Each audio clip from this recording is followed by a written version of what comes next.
पूंजीवाद हर संकट का समाधान तानाशाही में खोजता नजर आ रहा है।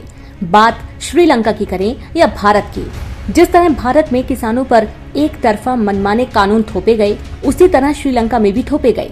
भारत में किसान पिछले 10 माह से इनका व्यापक विरोध कर रहे हैं, पर श्रीलंका में ऐसा नहीं हुआ। नतीजा, वहां की अर्थव्यवस्था पूरी तरह बर्बाद हो गई। आज हालत यह है कि यह देश आर्थिक आपातकाल से गुजर रहा है। लोग दाने दाने को मोहताज हो रहे हैं। श्रीलंका की इस स्थिति पर संयुक्त राष्ट्र मानवाधिकार आयोग ने भी चिंता जताई है। श्रीलंका की स्थिति उन लोगों के लिए सबक है जो अभी भी भारत में चल रहे किसान आंदोलन का विरोध कर मोदी सरकार को सही ठहराने की कोशिश कर रहे हैं। आज श्रीलंका की हालात यह है कि यहाँ रुपए का दाम डॉलर के मुकाबले 200 तक पहुँच गया है। सरकार ने चीजों के आयात या विदेशी मुद्रा के इस्तेमाल पर कड़ी रोक लगा दी है।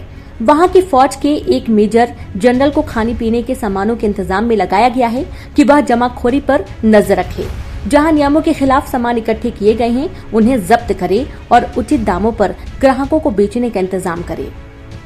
दरअसल यह सिलसिला अप्रैल में शुरू हुआ, जब वहां के राष्ट्रपति गोटबाया राजपक्षे ने तुगलकी फरमान जारी करते हुए कि पूरे देश में रासायनिक खाद का इस्तेमाल पूरी तरह बंद किया जा रहा है। वहां रासायनिक खाद आयात किया जाता था। सरकार ने किसानों से जैविक खाद इस्तेमाल करने को कहा। यह फैसला भारत में हुई नोटबंदी की तरह का ही था। इस घोषणा के बाद राष्ट्रपति राजपक्षे ने संयुक्त राष्ट्र में भाषण देते हुए अपने इस फैसले को ऐतिहासिक फैसला बताया था और दुनिया के भविष्य को बदलने वाला भी।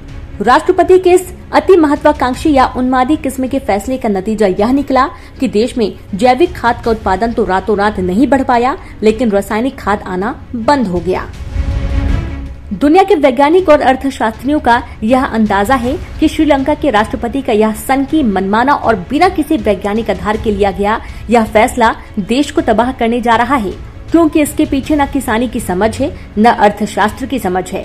यह केवल एक ऐसे शासक के तानाशाह दिमाग से निकला हुआ फैसला है जो यह सोचता है कि वह कुछ भी कर सकता है।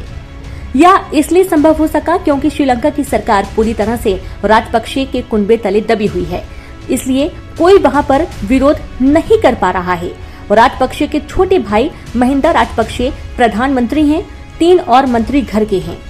कहने को भले ही आर्थिक आपातकाल हो, पर असल में यह पूरा आपातकाल है।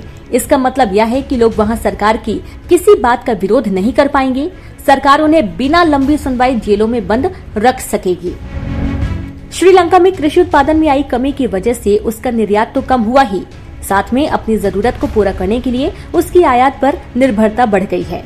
यानी एक तरफ विदेशी मुद्रा की कमाई घटी है और दूसरी तरफ घर में रखी विदेशी मुद्रा का खर्च भी बढ़ गया है। हालात ऐसे हैं कि श्रीलंका में विदेशी मुद्रा भंडार लगातार कम हो रहा है। जुलाई 2019 में श्रीलंका का विदेशी मुद्रा भंडार 7.5 अरब डॉलर होता था, जो घटकर 2.8 अरब डॉलर बचा है। बहरहाल श्रीलंका का, जो कि अभी कुछ अर्सा पहले तक इस इलाके की एक अच्छी अर्थव्यवस्था माना जाता था, उसने अपने शासन प्रमुख के इस एक मनमाने फैसले के चलते दम तोड़ दिया और लोगों को खाने पीने तक के सामान नसीब नहीं हो रहे हैं। यह सबक है दुनिया भर के उन लोगों के लिए जो तानाशाही के समर्थन में खड़े नजर आते हैं। वेब अखबार.in की रिपोर्ट।